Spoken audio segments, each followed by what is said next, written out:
मंदिर आस्था का सबसे बड़ा केंद्र, लेकिन क्या इसी मंदिर के दान पात्र से करोड़ों के चढ़ावे की चोरी होती रही? क्या ये सिर्फ कुछ कर्मचारियों की करतूत थी या फिर इसके पीछे एक पूरा संगठित नेटवर्क काम कर रहा था? और अब पुलिस की पूछताछ में ऐसे नाम सामने आने का दावा किया जा रहा है जिसने पूरे मामले में नया मोड़, राजनीति और सामाजिक मोड़ ले लिया है। नमस्कार, मैं हूं वंदना त्यागी और आप देख रहे हैं न्यूज़ 18 राजस्थान। आज बात करेंगे राम मंदिर दान चोरी केस की, जिसमें पुलिस कस्टडी के दौरान मुख्य आरोपी राम शंकर यादव उर्फ टिन्नू यादव से पूछताछ के बाद कई नए दावे सामने आए हैं। लेकिन उससे पहले जानते हैं कि आखिर पूरा मामला शुरू कैसे हुआ था। अयोध्या में राम मंदिर में श्रद्धालुओं द्वारा रोजाना लाखों रुपए और कीमती आभूषण चढ़ाए जाते हैं। इन दान पात्रों की तय प्रक्रिया के तहत खोला जाता है, फिर गिनती होती है, रिकॉर्ड तैयार होता है और रकम बैंक में जमा कराई जाती है। लेकिन कुछ समय पहले पुलिस के पास शिकायत पहुंची कि दान की रकम में गड़बड़ी हो रही है। जांच शुरू हुई। सीसीटीवी फुटेज, कर्मचारियों की गतिविधियां, कॉल डिटेल्स और अन्य सबूतों की जांच के बाद पुलिस ने दावा किया कि दान की रकम गिनने वाले कुछ कर्मचारी चढ़ावे से पैसा निकाल रहे थे। यहीं से इस हाई प्रोफाइल मामले की शुरुआत हुई। अब तक क्या हुआ, अगर इसकी बात करें तो जांच आगे बढ़ी तो पुलिस ने कई लोगों को हिरासत में लिया और बाद में गिरफ्तार भी किया।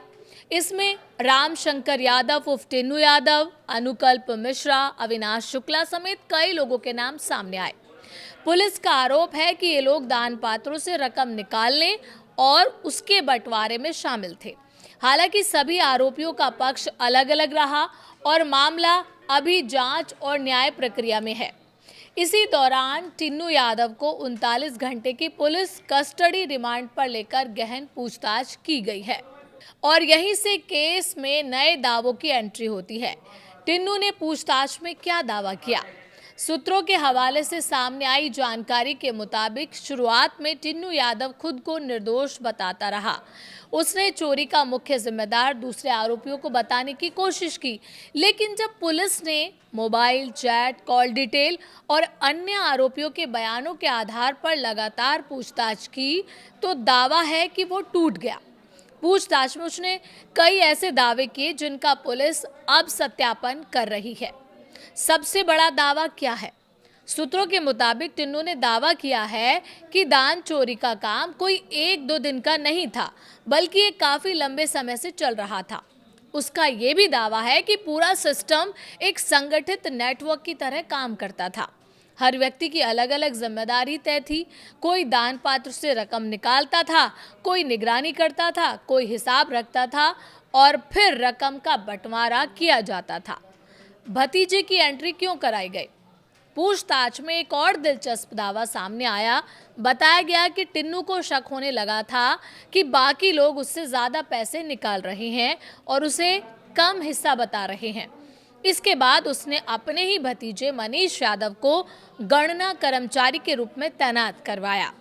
सूत्रों के मुताबिक मनीष सिर्फ नोट गिनने का काम नहीं करता था, बल्कि कौन कितना पैसा निकाल रहा है, किसे कितना हिस्सा मिलना है, किस दिन कितनी रकम बाहर निकली, इन सब का रिकॉर्ड भी रखता था। अगर ये दावे सही साबित होते हैं तो ये दिखाता है कि कथित तौर पर पूरा नेटवर्क बेहद सुनियोजित तरीके से काम कर रहा था। किन बड़े नामों का जिक्र हुआ है? 39 घंटे की पूछताछ के दौरान सूत्रों के मुताबिक टिन्नू यादव ने पूर्व महासचिव चंपत राय, ट्रस्टी अनिल मिश्रा और गोपाल राव के कामकाज को लेकर भी कई दावे किए हैं। यहाँ ध्यान देने वाली बात यह है कि इन दावों की अभी आधिकारिक पुष्टि नहीं हुई है। पुलिस खुद कह रही है कि वो टिन्नू के सभी बयानों का स्वतंत्र रूप से सत्यापन कर रही है। अगर जांच में दावों की पुष्टि होती है तो इस मामले में नए लोग आरोपी बनाए जा सकते हैं।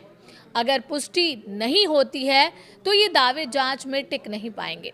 पुलिस को और क्या मिला? पूछताछ के दौरान पुलिस ने टिन्नू की निशानदेही पर एक कार और एक बाइक बरामद की है। पुलिस का दावा है कि आरोपी ने पूछताछ में बताया कि इन्हें चोरी की रकम से खरीदा गया था।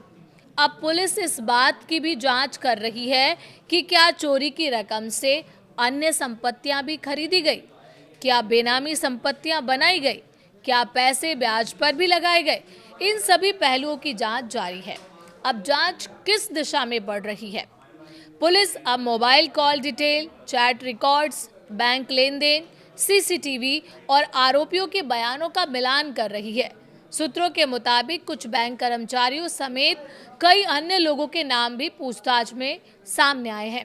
हालांकि पुलिस फिलहाल किसी भी नए नाम पर आधिकारिक तौर पर कुछ भी कहने से बच रही है। बताया जा रहा है कि पूछताछ के लिए लोगों की एक लंबी सूची तैयार की गई है और आने वाले दिनों में कई और लोगों को पूछताछ के लिए पुलिस बुला सकती है। अब बात की मामला इतना महत्वपूर्ण क्यों है? दरअसल राम मंदिर करोड़ों लोगों की आस्था का केंद्र है। ऐसे में अगर श्रद्धालुओं के चढ़ावे में गड़बड़ी के आरोप सही साबित होते हैं तो ये सिर्फ आर्थिक अपराध नहीं बल्कि लोगों की धार्मिक भावनाओं से जुड़ा बेहद गंभीर मामला भी होगा। वहीं दूसरी तरफ जांच पूरी होने से पहले किसी भी व्यक्ति को दोषी मान लेना भी उचित नहीं होगा। यही वजह है कि पुलिस हर दावे का सत्यापन कर रही है। फिलहाल इस पूरे मामले में सबसे बड़ा सवाल यही है, क्या टिन्नू यादव के दावे जांच में सही साबित होंगे? क्या इस केस में और बड़े नाम जुड़ेंगे या फिर पूछताछ में किए गए कई बड़े दावे सबूत के अभाव में खारिज हो जाएंगे? इन सभी सवालों के जवाब आने वाली जांच और अदालत की प्रक्रिया तय करेगी। फिलहाल इस मामले पर हमारी नजर बनी हुई है।